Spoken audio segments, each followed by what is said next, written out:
What's going on, everyone? John Matrix here. Hope you're all having yourselves a lovely day wherever you're at, whenever you're watching this.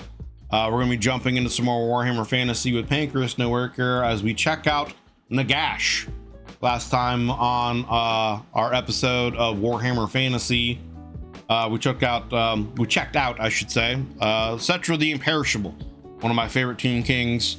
And the Tomb Kings are one of my favorite factions in the Total War Warhammer games.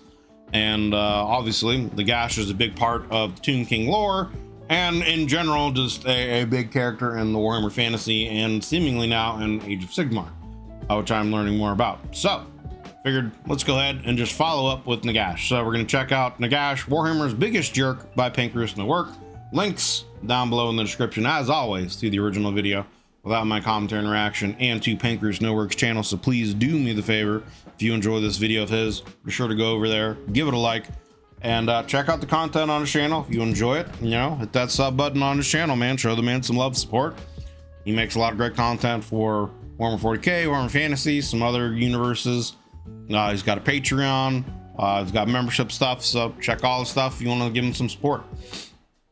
If you'd like to join us when I do these reactions live as I am right now with my YouTube members, there's a join button underneath the video, as well as a link in the description to all the membership benefits and tiers that I have to offer. So if you've been around the channel for a while, would like to take your support from my channel to the next level, check all that stuff out. Yeah, just thank you guys for taking the time out of your busy day. Come hang out, watch the video, consider leaving a like and a sub if you enjoy it. With all that stuff said, get into this video. So again, Nagash, Warhammer's Biggest Jerk by Pancreas No Work. In Warhammer Fantasy, something about the good guy characters is that even when they do horrid things, they do it out of the love for their people and nation that they have. Karl Franz, Teclis, even some evil characters like Lev von Karstein do some pretty dark things out of wanting their people to survive and prosper. They genuinely believe these things are a necessary evil to survive in the horrid world that they live in. They try to be good people despite the cards they've been dealt, oftentimes forcing them to do dark acts. With that in mind, there's something to be said about a character who is just an unrelenting piece of shit at every turn for no better reason than because why not? No, this isn't another video about the Skaven, though they will feature in it. Allow me to tell you that— I was gonna say, right, that pretty much like describes the Skavens just to a T, right? They're just bad. Story of Nagash, Warhammer's biggest douchebag. Nagash was born in ancient Nehekara thousands upon thousands of years before Warhammer Fantasy mostly takes place. He was the first son of the reigning ruler, which at first makes you probably think, oh, he's gonna be doing great, he'll be king and all that good stuff. And in literally any other kingdom, you'd be right, but in Nehekara, the firstborn son doesn't become king, it's the secondborn one. The firstborn is stuck being sent off to join the mortuary cult to learn all about death and keeping pacts with the Nehekaran gods and all that stuff that doesn't involve ruling with unlimited power, and Nagash hated it. He was a sociopathic dickhead from day one and wanted to be king. There was, however, a brief moment in time where his father Katap led a military campaign against Elizamon but fell ill, whereupon Nagash took over the campaign for him and briefly ruled a city he saved as a king for 6 months. This happened before he was forced to join the mortuary cult, so not only did he get power taken away from him, now he had a taste of what he could have had if he was born just a bit later. Also, his dad removed all records of him actually doing the ruling of the city, and so like, what happens if you only have one son, though, right? Like, I would assume that means that they would then have to take over because you don't have a second son to rule. So that would, like, bypass that, I would assume, right? You know? Leading the campaign, it just had him referred to as a brave warrior. Bit of a dick move, but given what Nagash is going to be getting up to shortly, probably not undeserved. Thankfully, during his father's funeral, a solution to all his problems was practically handed to him on a silver platter. Diplomats from another kingdom arrived with 3 Dark Elf prisoners to be given to Zandri in Nagash's kingdom as a sacrifice. Nagash promptly went, "I assure you, everyone, I can handle it from here," and stole them away. When he was embalming his dad's corpse, he realized that dark magic must have played a part in his death, and he correctly assumed that the 3 pointy-eared assholes in front of him were at least somewhat responsible. So he stuck them in his dad's pyramid, filled the entire thing with lethal traps and whatnot, and told them they can either teach him magic or join his father in the grave. Naturally, they decided to help him, though being elves, they of course made sure to tell him that he was still inferior the entire time. Not that he gave a shit, he got that spicy forbidden knowledge either way. He learned how to do magic without relying on the gods, all about chaos and the fun stuff that entails, and that if a human is extra careful, they can use— Yeah, I feel like that would be a big thing to learn in Warhammer universes in general. If you could figure out how to do any kind of magical stuff without having to rely on the chaos gods, that's a pretty big boon.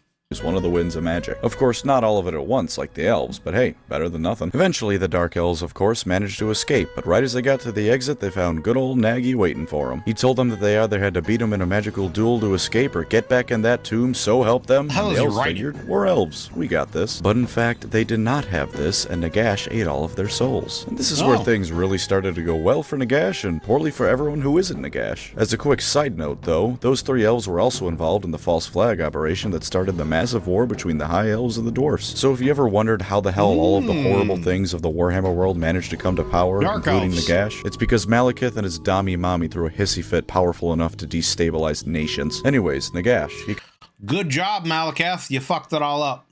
commensurated his newfound power by murdering his brother's court and burying him alive. Already off to a fantastic start, he began to get really into his magical research. He invented necromancy. Well, I mean, alright, not technically, but he was the first one to make meaningful progress with it. Meaningful progress here meaning potions of eternal life and entire armies of undead soldiers. Let no one say he doesn't get shit done. He did almost the whole evil magic shebang. Mass sacrifices, torture, kidnapping people to sacrifice and torture. The only thing I don't think he did was make pacts with dark gods, because then he wouldn't be the one in charge. He wrote Exactly. 9 books, creatively called the 9 Books of Nagash, which, fair enough, I guess. These contained the secrets of all he had learned, though because he put a portion of himself in each of them, only he could get the full power out of them. Why he needed to get the power out of the books he wrote, I don't know, but I guess even without the That's kind of like the whole, you know, Sauron putting his essence into the ring thing to make himself as powerful as possible when he already was.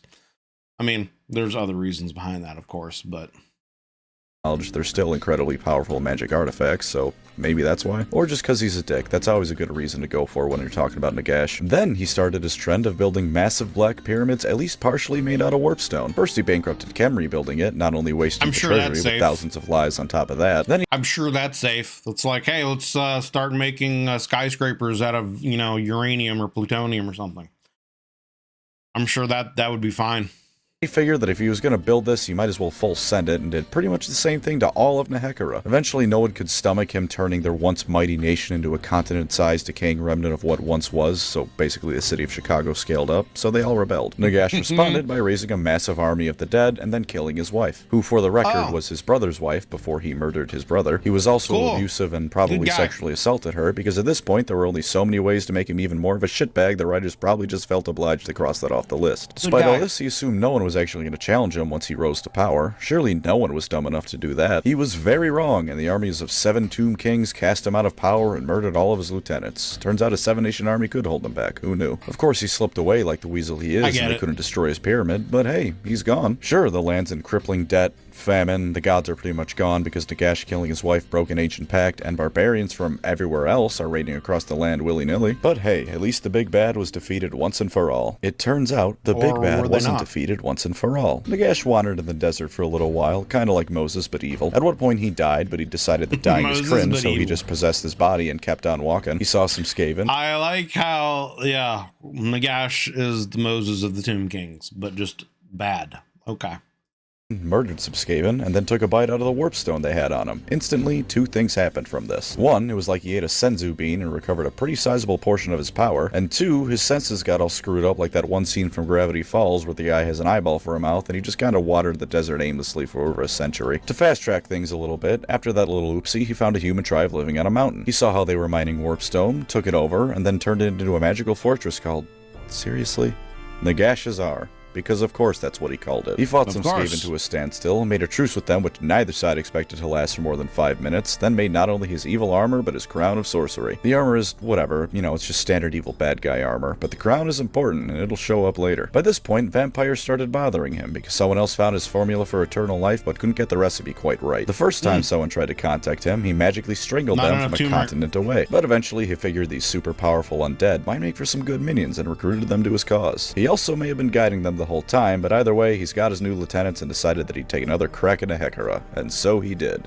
And a lot of people died. Like, a lot. His forces started wreaking havoc, and the chief king of the realm, Akadizar, was taken from his throne and imprisoned by Nagash. And then the Skelly Man decided it was time to up the ante. How, you might ask? Why, by casting a spell that would resurrect every last corpse on the planet under his control. All of them. ever. This was after not only the Great Chaos Invasion, but the massive war between elves and dwarfs, as well as the Elven Civil War and Malekith's hissy fit. So there were a few corpses lying around. The stakes have risen somewhere into the stratosphere by this point, and what didn't help was that Nagash, while doing this, decided to kill every single living being in Nehekara first just to piss off Al-Khadizar. Al-Khadizar also needed to be alive as a focus for the power of the spell. Since he ruled Nehekara, he would serve as a symbol for everything in it to focus on, so Nagash could murder everything in it. But I have no doubt in my mind Nagash mostly just kept him alive to be a shitheel. But he forgot about one crucial detail: those goddamn rat people. They realized that every corpse on the planet included Skaven corpses, which are always plentiful, and that either way, world domination would include wiping them out. So the Skaven freed Al-Khadizar, gave him a dagger made of pure warpstone that started killing him the moment he touched it, and told him to go stab the guy at the center of a hurricane of magic. And right as everything but he and Nehekara was dead, including the plant life, he cut off Nagash's hand. He wasn't dead, but at least the spell hadn't gone global. And thus did an epic battle for the fate of the world begin, in which the Skaven were actually using magic the whole time. The Skaven were the good guys for a change. Oh my god. The Skaven actually saved the world. Who'd have thought? But of course, you know, they saved it for their own means to try to destroy it later. To help Al-Khadizar because that's how afraid they were of Nagash. He made Skaven willingly work with other people and not screw them over because of how afraid they were of them. Jesus fuck. Epic battle occurs then ends. I'm sure there's some stuff to say in it, but I mean, it's an epic fantasy battle. The good guy ends in the win. What the fuck did I just say? Nagash is dead, but so is Nehekara. Of course, since losing his hand caused... The good guy ends in the win? What? Epic battle occurs then ends. I'm sure there's some stuff to say in it, but I mean, it's an epic fantasy battle. The good guy ends in the win. What the fuck did I just say? Nagash... Yeah, I think he just had a stroke there for a second. Anyway. Nagash is dead, but so is Nehekara. Of course, since losing his hand caused Nagash to have an oopsie-whoopsie with the spell, all of the Nehekarans that died in the past came back with varying levels of sentience. The Tomb King started infighting, and now there's all sorts of claims to the throne and a whole ton of shit going down. But that's irrelevant. Nagash is gone now, and this time the good guys actually beat the big bad for certain, even if it was at a measurable cost. Definitely this time. He's definitely gone. It turns out that Nagash was not actually gone. He basically invented necromancy. Are you surprised? I mean, seriously. No, of course he was very weakened, both from the sword and from the souls of all the people he killed beating the shit out of him in the afterlife. So it took him 1,111 years to finally come back again. When he did come back, he had to find all of his magical stuff, and he had to reforge his hand since Al-Khadizar cut it off, but hey, he's back. Unfortunately, he was okay. So then, I have a question, okay? He got his hand cut off, trying to get it back, to get his full power back. D&D, Vecna loses his hand. Which one came first? Was one inspired by the other? Did they steal the whole Hand of Vecna thing, you know, and put that in here? Or did D&D steal that? You know, which one came first? That's the question that I would have at this point. Lucky enough to come back to life at the same time as Sigmar Unbroken, the still just a man, the myth, the legend himself. And Sigmar, being a big fan of smashing things with his hammer, proceeded to smash Nagash with his hammer. To be fair, he had to wear Nagash's crown after he found it in order to resist Nagash's magic, but he still won. I mean, he's Sigmar. Of course he won. He's the best god emperor and the second best emperor in Warhammer. And now Nagash was definitely gone. For certain. Definitely. Absolutely, definitely gone. It turns out that Nagash was, he's not gone, alright. Of course, this time it took a lot longer for him to come back. His spirit did kind of influence some stuff and quietly direct things for a few thousand years, and more directly guide Arcan, but he didn't do too much otherwise. And then the end times happened. Naturally, the big man was due for a comeback tour. He started it by resurrecting himself by having Arcan sacrifice Tyrion and Alariel's daughter, the Fey Enchantress, and Volkmar the Grim. Presumably several thousand other peasants and such as well on top of them, because this lich cannot do anything without being a prick about it. He shows back up on all of his pointy-hatted glory, and literally everyone on the planet, including the Chaos Gods, starts shitting their pants. Because this time around, he ate the god of the dead and caused the dead around the world to resurrect. Now that he's back, first order of business, obliterate Nehekara, which he promptly did. Sutcher did put up a fight and say the most bad— He keeps doing that, right? He keeps going after Nehekara, like, every time. Like, you'd think to expect it, like, okay, he's gone, but, you know, every few hundred years, he comes back and is gonna do it again. badass line in all of Warhammer history, but he still got exploded by Nagash in the end. After he was done with revenge about 10,000 years in the making, Nagash drained the power of the dwarf god Valaya because one god clearly wasn't enough for him. Then he brings all of the undead on the planet under his control and starts forcing the entire wind of death into Sylvania. By this point, he decided that it was safe for him to take a bit of a breather, so he decided to chill in his coffin for a while. Also, remember the Black Pyramid he built? He floated it all the way to Sylvania. Imagine picking up the Great Pyramids of Giza and floating them over to Romania, only double the distance because the the Warhammer world is huge. He used it to start becoming even more powerful, but he once again made a massive mistake. He forgot he existed on the same planet as the Skaven. By this point, the Skaven had decided to become part of Chaos because the writers needed the end times to happen eventually, and that was a good way to do it. A massive demon army led by a traitorous lieutenant of his shows up, and while it was held back thanks to Nagash's power, the Skaven sneaked on under to the pyramid and blew it up with magical nuclear warheads. Understandably a little bit annoyed, he destroyed every single demon on the field with one massive blast of magic. Then realizing that between blowing his load too early and with his pyramid gone, he had no way to achieve godhood in time, so he reluctantly went to ally with the living. Teclis did try to get him on their side a while ago, but Nagash was still up his own ass and turned him down, and also probably disintegrated the elf he sent to ask him. Also, another quick side note, but how he hadn't achieved godhood after devouring 2 entire gods isn't... Right. That would be like the question that I was going to pose, right? Like, he devoured 2 other gods. How is he not already at the scale of godhood if he was able to devour 2 gods? Question mark. Excellent example of Games Workshop's writing ability. Anyways, he goes to Athaloran to meet up with the other incarnates of the Winds of Magic, and they barely manage to squeak out an alliance. To seal the deal, he gave Manfred to the living as a sort of prisoner exchange, which was pretty funny. Manfred is even like, hey wait, what the hell man, before getting put in a box or something. He also mocks Tyrion and Alariel for not being to save their daughter and prevent his resurrection, because of course he does. During negotiations, Chaos shows up to stop the alliance, and Nagash brutalizes anything chaotic in front of him, and solos a bloodthirster. Nagash, giant douchebag, but great in a fight. Everyone still alive teleports to Middenheim to stop Chaos from overtaking the world, and Nagash continues on as he has and one-shots anything stupid enough to get in front of him before resurrecting their corpse. See, this is why I love him, or at least love to hate him. So Nagash is kind of essentially, you know, the Night King or whatever in Game of Thrones. He's such an unrepentant asshole, but he does it with such style that I'm still happy he's around. During the fight, he eventually fought Kabanda. I mean, he sounds like a great villain, right? He sounds like the kind of great villain that you would want to have in a fantasy setting like this, where it's like, there's other bad guys, but they're not Nagash.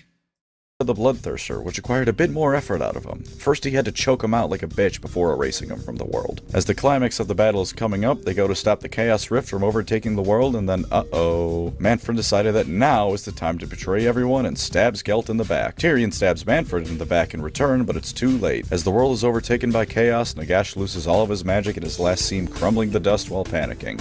And thus does the story of Nagash come to a close. But it doesn't. Definitely. Because Age of Sigmar. It turns out that I have about 3 jokes to work with per video because I am not clever or funny, and also that Nagash's story did not come to a close. Yep. After the world exploded, Chaos stuck him in a crypt of forgotten moments after the end times, which sounds like some BS nothing, but whatever. Sigmar frees him to help him restart reality, and they start beating the snot out of monsters even the Chaos Gods were afraid to mess with. And he's a god too now. He's finally moving up in the world. Which that to me is like crazy, right? The idea that there's other creatures and things out there that the Chaos Gods want to avoid, but then Sigmar and Nagash and some others are powerful enough to defeat them.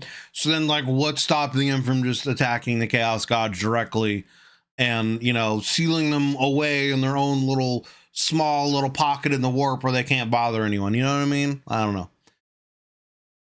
Except now he has 7 other incarnate gods to deal with of roughly equal strength to him on top of the Chaos Gods. He did pimp slap Marathi when she tried to sleep with him though, so at least his treatment of women hasn't changed after all these years. Then again, it's Marathi, and if there's ever an elf that deserved to be slapped upside the head over and over, it's definitely her. He immediately begins planning to betray Sigmar and everyone else, because at this point I'm pretty sure being an asshole is a core part of his soul or something. Speaking of souls, he also claims all the souls of those who die as belonging to him on the basis of do trust me on this one. That's why he really hates Sigmar now, because the Stormcast get reforged and he only gets a sliver of their soul each time they die. But I get ahead of myself. Nagash ate all the other fucking diabetes, man. Nagash ate all of the other death gods, which somehow still didn't boost his power above everyone else, because Nagash can never win. Chaos invaded, and Nagash is actually the last one of Sigmar's pantheon to leave him. Unsurprisingly, on his way out, he basically kicks Sigmar in the balls by leaving his forces to rot while Chaos runs rampant, and Nagash goes back home to the realm of death. Somehow, having not have expected this, Sigmar is thoroughly sick of his shit by this point and runs to Shyish to beat the hell out of him, but was so mad he kind of forgot about the whole Chaos invasion running rampant thing going on. Sigmar... I mean, I do not expect Nagash to not betray you at this point, right? I feel like it's kind of your fault at this point, right? Like, how many times has he done something like this? You know, like I don't get it. Yeah, exactly. Exactly. That's, I mean, I feel like that's on you at that point. You know what I'm saying?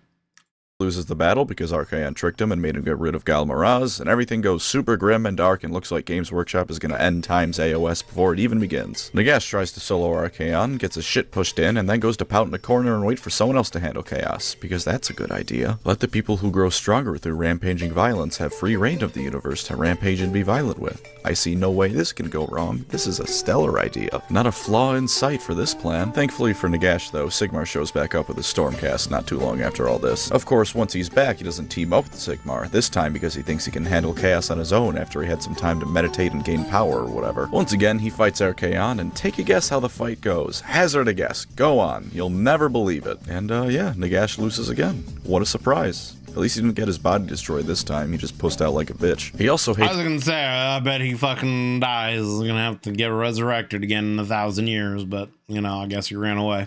the Iden of the Deepkin for stealing souls, Slanesh and the various elf gods for basically not just handing elf souls over to him, and everyone else for having the gall to not just die and let him be in charge for all of eternity. What a guy. Oh, and he also started building pyramids again. Several of them. Probably, but at the same time, like, you gotta expect it coming.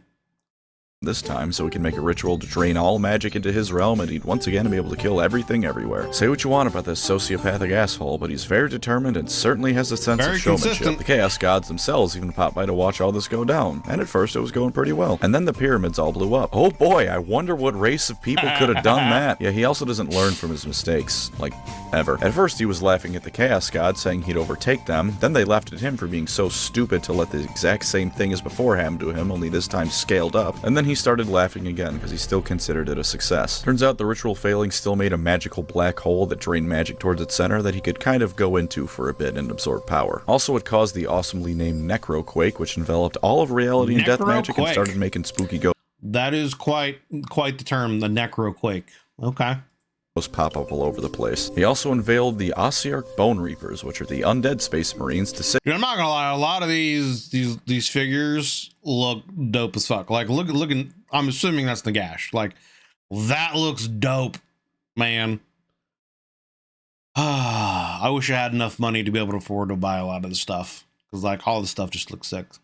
Sigmar's Fantasy Space Marines, so for a little bit, it looked like Nagash was actually making meaningful progress. Then Teclis dispelled the Necroquake and blew Nagash right the hell up. Archaon got chucked into the void of magical light that is the outskirts of the realm of light, and also Alario cast our own super magic ritual that dispelled most of what death magic was left across the mortal realms. He just can't catch a break, can he? Now he's once again reduced to not having a— I feel like that's most things.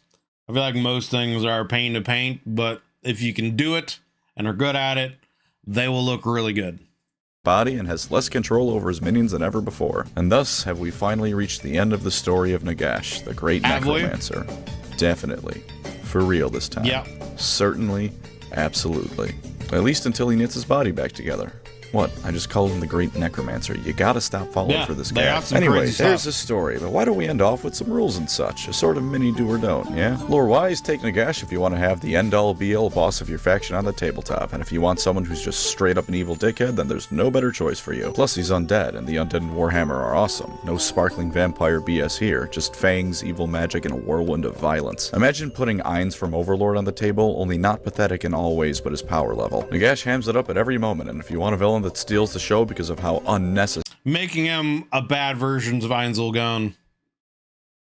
That kind of checks out. That kind of makes sense. Okay. Necessarily evil he is, here you go. As for his rules, well, he's the god of the dead. Unlike how he is in the lore, he's no goddamn pushover here. 16 wounds, 10 bravery, 9 inches of movement, and a 3+ save means that he's faster than Eldar infantry and he's gonna tank almost whatever you throw at him. He can cast and unbind up to 9 spells, degrading down to a minimum of 4 if you take away 13 wounds, which good luck with that. Naturally, he gets a bonus to casting and unbinding spells because he's the god of death, and to put it bluntly, you're joining his domain whether you like it or not. He has a ranged weapon in the form of his death glare, which causes D6 wounds because he's such a stone-cold motherfucker, and 3 different melee weapons to choose from just to really put the hurt on. His melee weapons hit pretty hard, not the hardest in the game, and anything next to him is certainly going to be feeling it. Of course, as is fitting for a necromancer, his magic is what you really want him for. He knows all the spells for the undead faction army he joins, and he can't join any of them since, again, he's their god. But let's just look at his personal abilities. For the baseline level of BS he can always unleash. He can either heal 15 wounds worth of damage or bring back 15 models from the dead, depending on what he's casting on. In a war game where chaff units are incredibly useful for tying down the enemy until they're inevitably destroyed and can make or break. If he has like 16 wounds and he can heal 15 of them, like that sounds insane, right? Am I wrong?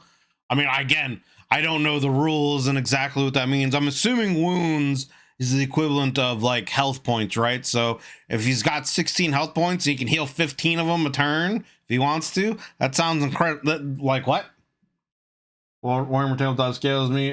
Sure makes sense. You played a bit, but even then, I mean, it is definitely intimidating. But I've watched some 40K games and I've picked up a little bit, you know, but it still like seems like there's a lot to like really learn and understand, which is probably one of the big draws of it for a lot of people. And it would be for me too, right? Like I like systems that have depth to them, you know, as long as I guess it doesn't necessarily take away, you know, from what you're doing, which is one of the reasons why, you know, the tabletop stuff interests me so much. Nagash simply says no. These skeletons are not going to be leaving the table. He can give a unit a boost to their ward save when it's the combat phase. On a roll of 6 for a saved wound, he reflects it right back at the person who was trying to hurt him. Soul Stealer lets him brutalize enemy units and heal himself in turn, so if you don't kill him in a single turn, he's just going to come right back to full health. And of course, my personal favorite, Hand of Dust. Within 3 inches of him, pick a model. If you successfully cast the spell, and you're almost certainly going to, especially if he's unwounded, take a dice and put it in...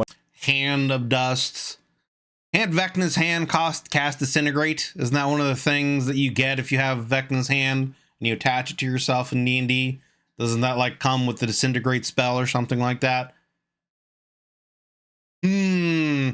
Your hands behind your back. If they don't pick the hand with the dice in it, the model is just dead. No ward save, no retreating, just gone, reduced to atoms. If they don't have a rule that's more or less specifically designed to prevent this from happening, like Gotrek or Archaon, they simply cease to be. I absolutely love how this isn't just roll a dice and on a 4 up they die, because functionally that's the same thing. They make it so you have to pick which hand it's in, which just makes me imagine some stupid Death Note level mind games going on. Like the player using Nagash is like, he knows I picked my right hand last time I used this and will be expecting my left hand, thus I'll use my right hand once more. And the other guy's like, I know he picked his right hand, so surely it would be in his left now, but he might be expecting me to know that, so he must surely have put it in his right hand again. But what if he expects me to assume this and moved it to his left because of this? It's such a stupid little thing, but it's just fun to me to imagine it going down like that. There's no rolling, you have to play the Games Workshop mandated mind games. Anyways, lore flaws. He's a douchebag, so by picking Nagash, you are forfeiting any rights you have to the moral high ground. But I mean, seriously, like look at some of these models, man. Like some of the stuff just looks sick, especially Nagash. Like